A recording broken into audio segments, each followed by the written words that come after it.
Welcome to my YouTube channel, everyone. Thank you for joining me today as we dive into the gripping world of 1923. If you're a fan of intense drama, survival, and characters pushed to their absolute limits, you're in for a treat. Let's get started. Winter has come for the Duttons, and it's not just the cold that's deadly. From vicious predators to ruthless enemies, survival is no longer a guarantee, it's a battle. And in Season 2, Episode 2, but the question remains, who will make it out alive? The hook sets the tone for the story by emphasizing the brutal and unforgiving nature of the Duttons' world. We all knew winter would be harsh, but the intensity of the challenges they face is beyond imagination. Freezing temperatures, deadly predators like mountain lions and wolves, and a relentless blizzard have left the Duttons and their allies barely holding on. Even as they fight for survival, their enemies, like Whitfield, are thriving in the chaos, using it to their advantage. This creates a sense of urgency and unpredictability, leaving viewers desperate to know what happens next. This episode highlights the emotional and physical toll on the characters. Kara has already proven her strength by taking down a mountain lion, but Elizabeth's struggle, bitten by a wolf, and facing one disaster after another shows how relentless the show is in testing its characters. Meanwhile, Jacob and his cowboys are stranded in a blizzard, adding another layer of tension by asking who will make it out alive. This story leaves viewers on the edge of their seats, eager to see how the Duttons will navigate this deadly winter and what new challenges await them in the next episode. It's a perfect setup for discussing the chaos, survival, and emotional depth that make 1923 such a compelling story. Episode 3, Wrap Thee in Terror. The nightmare deepens, and no one is safe. The title alone sends chills down your spine, and the episode delivers on its promise of unrelenting tension. The official synopsis hints at danger. Alexandra runs into trouble while traveling alone, making enemies along the way. Father Renault and Marshal Kent close in on Tiana. But trust me, this is only the tip of the iceberg. Strap in, because this episode is a wild, heart-pounding ride that will leave you breathless. Let's start with Alexandra. She's always been resourceful, but this time, she's in over her head. Traveling alone through the unforgiving wilderness, she stumbles upon a group of ruthless outlaws who don't take kindly to strangers. What begins as a tense standoff quickly spirals into a deadly game of cat and mouse. Alexandra's wit and determination are put to the ultimate test as she fights to outsmart her pursuers. But just when it seems like she might escape, she discovers a shocking secret about the outlaws that ties back to her own past. The stakes have never been higher, and Alexandra's survival is far from guaranteed. Meanwhile, Father Renault and Marshal Kent are hot on Tiana's trail. Renault's obsession with capturing her borders on madness, and his methods grow increasingly sinister. Marshal Kent, ever the reluctant ally, begins to question Renault's motives as they uncover clues that suggest Tiana might not be the villain they've been led to believe. The tension between the two men reaches a boiling point, and their partnership teeters on the edge of collapse. As they close in on Tiana, a shocking betrayal threatens to derail their mission entirely. And then there's Elizabeth. Poor, resilient Elizabeth. If anyone deserves a break, it's her. But Taylor Sheridan clearly has other plans. After surviving a mountain lion attack and a wolf bite, Elizabeth is physically and emotionally battered. But just as she begins to recover, a new threat emerges. This time, it's not an animal, but a human enemy, someone from Jack's past who's come to settle a score. The confrontation is explosive, forcing Elizabeth to confront her own limits and question whether she can continue to endure the relentless hardships of ranch life. But the real kicker, the episode ends with a jaw-dropping cliffhanger. Just when it seems like the characters might catch a moment of respite, a massive storm rolls in, trapping them in a remote cabin with no way out. And they're not alone.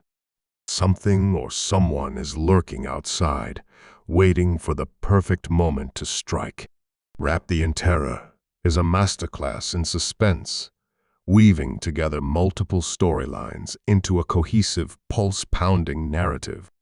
Characters are pushed to their absolute limits, and the stakes have never been higher. By the end of the episode, you'll be left wondering who will survive the night. And more importantly, what fresh hell awaits them next. One thing's for sure, Taylor Sheridan isn't holding back. If you thought the previous episodes were intense, this one will leave you utterly shaken. Buckle up. It's going to be a brutal, unforgettable ride. What do you think? Who has a better chance of surviving to the end, Alex or Elizabeth? Because honestly, it's not looking good for either of them. That said, I don't think we'll see much of Elizabeth in episode 3, aside from maybe a confrontation with Jack. Now, Alex, the synopsis says, she runs into trouble while traveling alone, and in the season 2 trailer, we literally see a man capturing her. Right after that, she's shown walking or more, like running with her clothes all messy.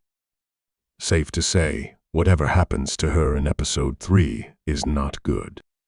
I think this is the episode where we'll see her fighting for her life, doing whatever it takes to reach Spencer. Will she have to kill someone? Maybe. But one thing is certain, there's no turning back for her now. And with her being pregnant, she'll stop at nothing to survive. Speaking of Spencer, what happened to him in episode 2 was just insane. He meets Luca's brother, Meso, who wants to reward him for saving Luca's life. But when Spencer tries to leave, Meso takes it personally and has his men beat the crap out of him. Like, what was that? Was that whole sequence necessary? Because, in the end, Meso still gave Spencer a task, a gun, and money. That could have been handled so much easier, but whatever. Spencer is in Galveston now, and guess who else is still in Texas? Tiana. I feel like episode 3 might finally be the moment where their paths cross, and honestly, it's about time. But what do you think? Are we finally going to see Spencer and Tiana meet? Because if there's one thing this show loves, it's making us wait. I get it. So much has already happened in just 2 episodes, but knowing that season 2 will be the final chapter, I really believe things need to heat up in episode 3. So, here's what I'm thinking. As you know, Tiana's father went off to track that cowboy they ran into earlier, leaving her alone with Pete. And let's be real. This is 1923 we're talking about.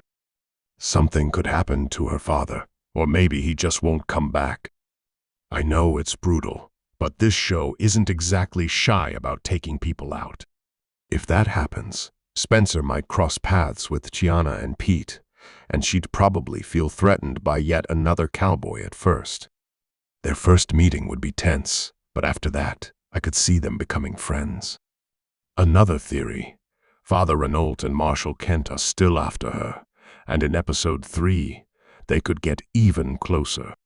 If that happens, Spencer might actually be the one who steps in and saves Tiana. That could be the start of their bond, and let's be honest, it would make for an incredible moment. So, what do you think? Is episode 3 finally the moment we've been waiting for Spencer and Tiana's long-awaited meetup? Will sparks fly, or will it be a clash of titans? Or, plot twist, could Spencer end up being her unlikely savior in a world where allies are few and far between? And can we talk about how wild it was that the judge folded like a house of cards with just one threat? I mean, come on, talk about power moves. But hey, I'm not complaining. Sometimes you just have to roll with the chaos.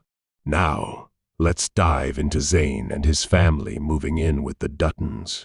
On paper, it makes sense, safety in numbers, right? But let's not forget, this is that world where nothing ever goes smoothly. That blizzard isn't just a storm, it's a full-on nightmare. If they survive it, they'll be lucky, but their horses, gone. And in this world, losing your horses is like losing your lifeline. But if anyone can claw their way back to the ranch, it's the Duttons. Still, you've got to wonder, will they make it out unscathed? Or is this just the beginning of another avalanche of trouble? What's your take? Are they walking into a trap? Or is this the start of an epic comeback? Now, let's talk about the real puppet masters, Whitfield and Banner. In episode 2, Whitfield's watching these Norwegian men ski, and bam, he's got another one of his big ideas. The man's brain is a never-ending money-making machine. He sees opportunity in everything, even a snowy hillside. And you know what that means. Another brutal blow for the Duttons is probably brewing in episode 3. But let's not forget Banner. Oh, Banner. The guy's finally waking up to the fact that Whitfield isn't just ruthless. He's a mastermind. Banner's realizing he's nothing more than a pawn in Whitfield's high-stakes game, and the fear is written all over his face. Here's the million-dollar question. Does Banner stay loyal to Whitfield, or does he finally grow a spine and try to switch sides? Could he possibly align with the Duttons before the season wraps? Or is it already too late for him? Once Whitfield has you in his grip, there's no easy way out. But hey, desperate times call for desperate measures. What do you think? Is Banner doomed, or does he have one last play left in him? Drop your thoughts in the comments. I'm dying to hear your theories. And if you're loving this breakdown, don't forget to subscribe to my channel and check out the next video. Trust me, you won't want to miss what's coming next. Let's keep this conversation going.